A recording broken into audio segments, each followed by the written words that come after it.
On April 1st, 2006, a security camera captured 27-year-old Brian Shaffer entering the Ugly Tuna Saloona bar in Columbus, Ohio at 1:55 a.m.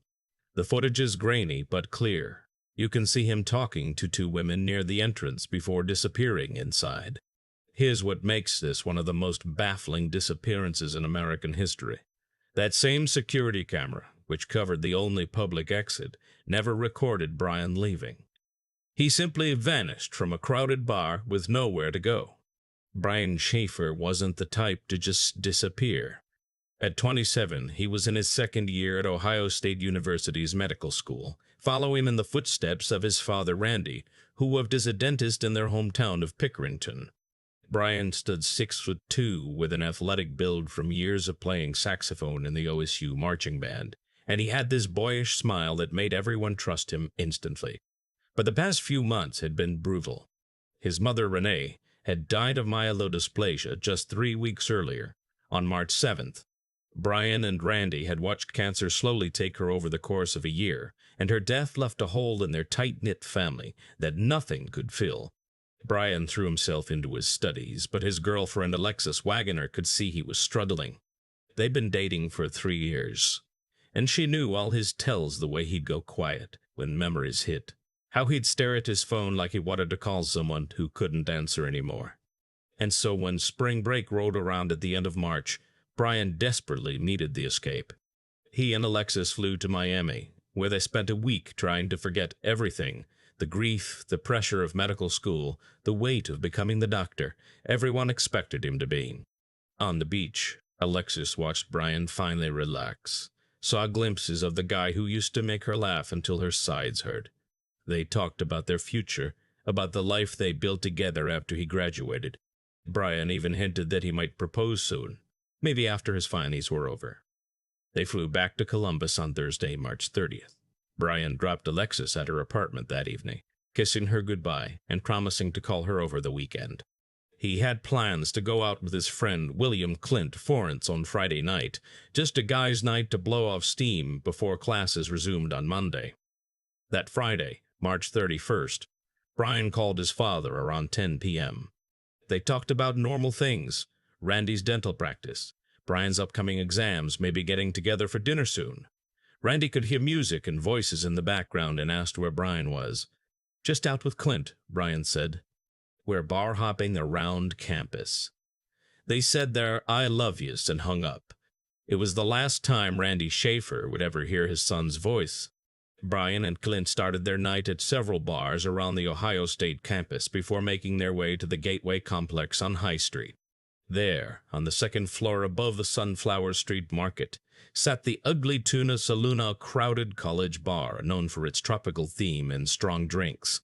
The only way in or out for the public was through a single escalator that led up from the street level, and at the top of those escalators, a security camera recorded everyone who entered or left. The camera footage from that night shows Brian and Clint arriving at the Ugly Tuna around 1:15 a.m. on April 1st. They drank, talked to people, seeming to have a normal Friday night out. But as the bar's 2 a.m. closing time approached, something strange happened. Clint told police he lost track of Brian in the crowd. He said he looked everywhere: the bathrooms, the patio, the dance floor, but couldn't find his friend. Clint assumed Brian had met a girl, or decided to leave without saying goodbye, which apparently wasn't unusual for him. And so Clint left alone, walking down those escalators past the security camera at 1:56 a.m.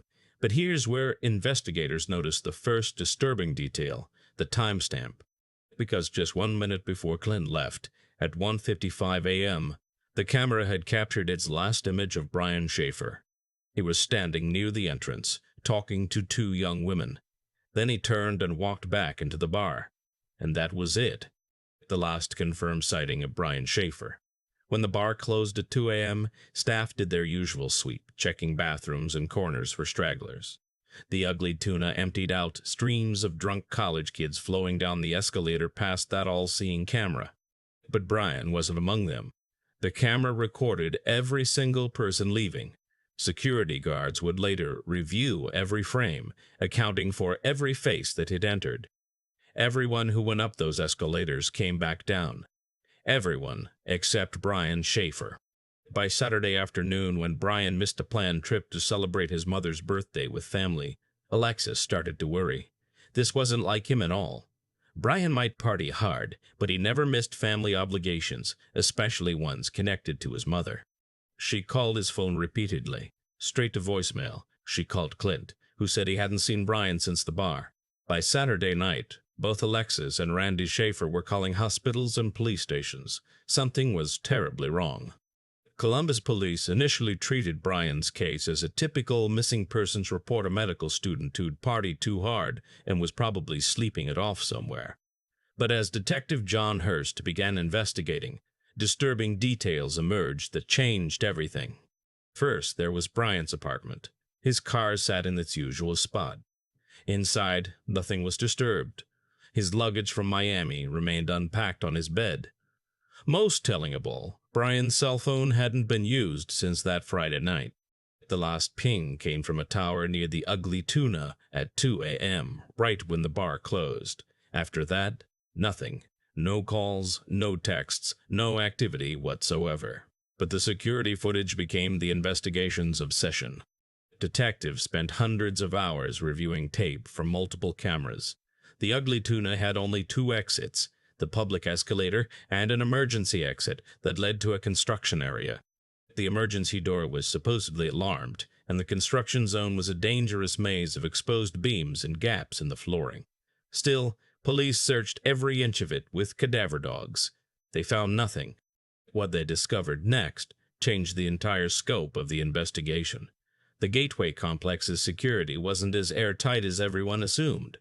While the main escalator was the only public exit, investigators found that the emergency exit alarm might not have been working properly.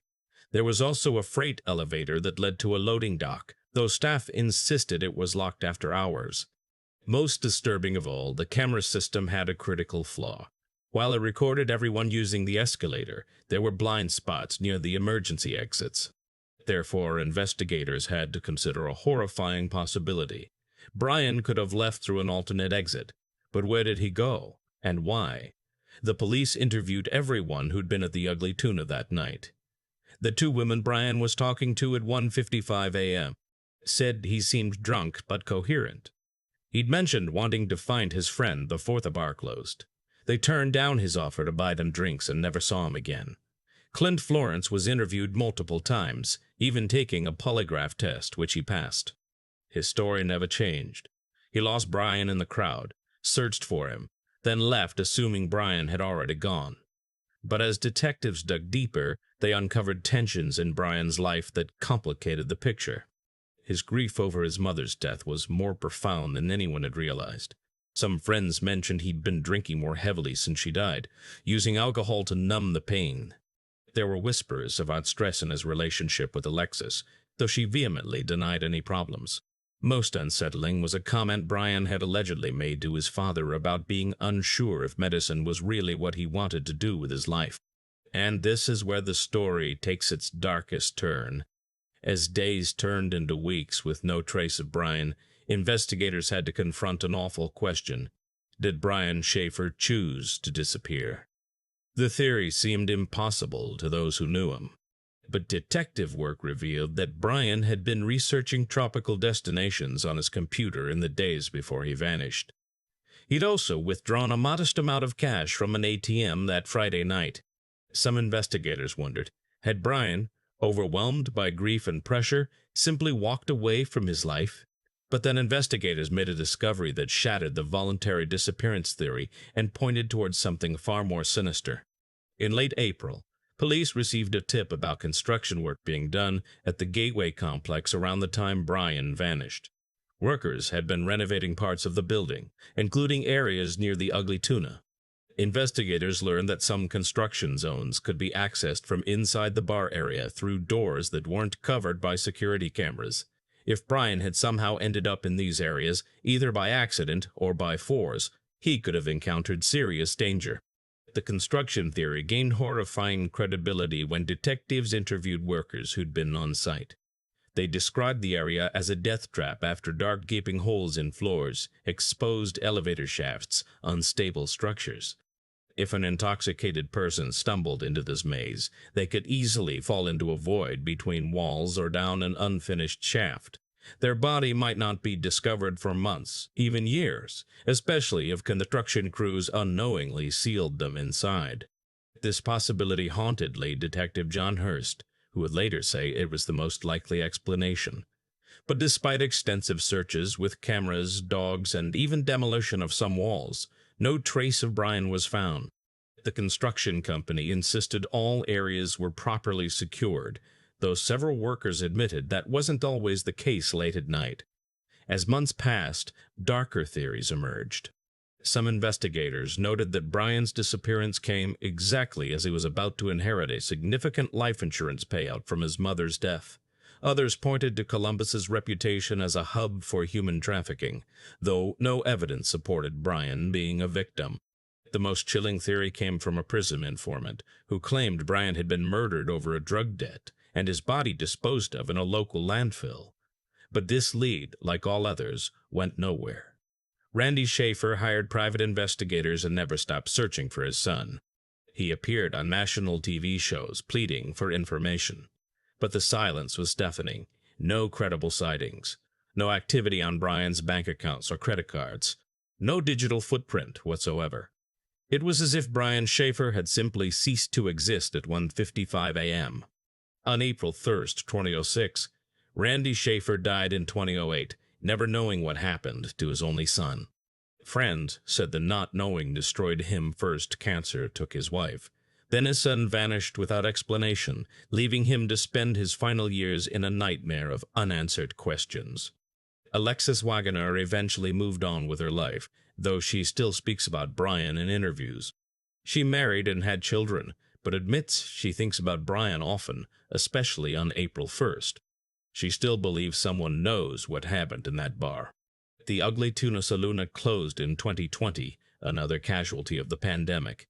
Before it shuttered, employees reported that Brian's case had become part of the bar's dark folklore. Staff would joke nervously about seeing shadows near the emergency exits, and more than one bartender claimed to feel an inexplicable chill near the spot where Brian was last seen on camera. Today, Brian Shaffer's case remains open with Columbus Police. Detective Hurst, now retired, still believes Brian's body is somewhere in that building, sealed behind walls during construction. Others maintain he started a new life somewhere far from Ohio. But the security footage tells its own haunting story. A young man walking into a crowded bar and never walking out, leaving behind only questions that may never be answered.